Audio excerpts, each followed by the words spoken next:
जळगाव लोकसभा मतदारसंघात उमेदवारी बदलाच्या नाट्यमय घडामोडी घडलेल्या असून अधिकृत उमेदवार आमदार स्मिता वाघ यांना रोखत पक्षाने 40 गावचे आमदार उन्मेष पाटील यांना उमेदवारी अर्ज दाखल करण्याचे आदेश दिलेत।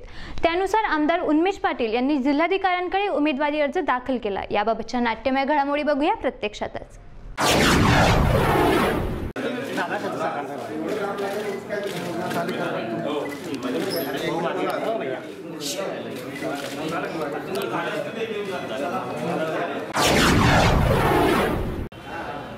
भारतीय जनता पार्टी, शिवसेना, रिपाई, शिवसंग्राम या सगळ्या माहितीच्या जळगाव लोकसभेचा अधिकृत उमेदवार म्हणून पक्षाने मला आदेश केला आणि त्यानुसार आज एबी फॉर्मचं आज नामनिर्देशन पत्र दाखल केलेलं आहे।